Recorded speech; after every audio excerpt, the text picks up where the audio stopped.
नमस्कार, मैं हूं पल्लवी नागपाल, जेरत प्रोफेसर, बड़ा गुरुकुल। क्या आप अपने बिजनेस को आगे बढ़ाना चाहते हैं? क्या आप फ्रेंचाइजी लेने की सोच रहे हैं या फ्रेंचाइजर के तौर पर अपनी फ्रेंचाइज देना चाहते हैं? तो फ्रेंचाइजिंग का संपूर्ण ज्ञान आपकी सारी की सारी कंफ्यूजन्स को दूर करने के लिए ही बनाया गया है।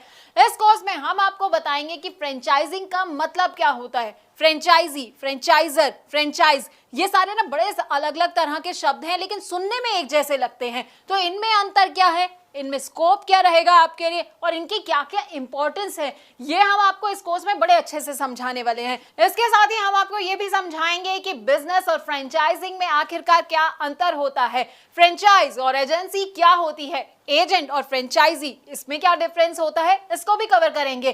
फ्रेंचाइज बिजनेस से फ्रेंचाइजी और फ्रेंचाइजर को आखिरकार क्या क्या फायदे होते हैं और उससे जुड़े क्या क्या रिस्क होते हैं। अरे भाई, फायदे जान रहे हैं तो रिस्क के बारे में भी तो जानना बड़ा जरूरी हो जाता है, तो हम आपको ये भी समझाएंगे। अब अलग अलग तरह के ना फ्रेंचाइज मॉडल होते हैं जो कि लोगों को पता नहीं होते हैं, तो आपके लिए कौन सा मॉडल सही रहने वाला है, फोको, फोफो, कोको, कोफो, अब इन सब के बारे में भी हम आपको बताएंगे। हम इनके फायदे तो आपको बताएंगे, साथ ही साथ ना इनके नुकसान भी आपको बताएंगे। अब सही फ्रेंचाइज बिजनेस चूज करते वक्त किन किन बातों का आपको ख्याल रखना चाहिए और फ्रेंचाइज बिजनेस से जुड़े कौन कौन से लीगल इश्यूज होते हैं, इसकी पूरी जानकारी भी हम आपको देंगे।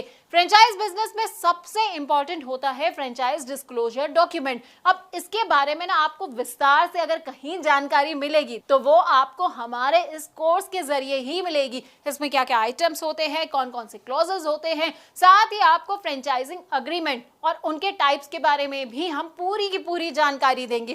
देखिए, फ्रेंचाइज बिजनेस को इवैल्यूएट करने का ना एक अलग क्राइटेरिया होता है, तो वो क्राइटेरिया क्या होता है ये हम आपको बताने वाले हैं।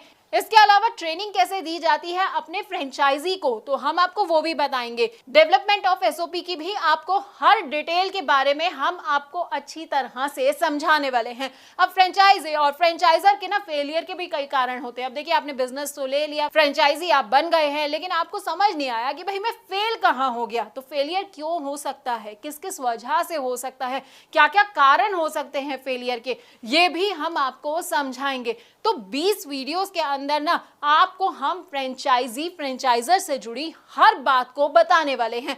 अब आप ये सोच रहे होंगे कि भाई इसको करने से मेरा क्या फायदा होगा, ये सब मेरे लिए जानना क्यों जरूरी है। तो देखिए, अगर आप चाहते हैं मुनाफा कमाना और अपने बिजनेस में सक्सेस हासिल करना, तो बस आपको क्या करना है, आपको इस कोर्स को बहुत ध्यान से देखना है। इससे आप फ्रेंचाइजिंग में फेलियर से खुद को बचा पाएंगे और बहुत आगे बढ़ पाएंगे।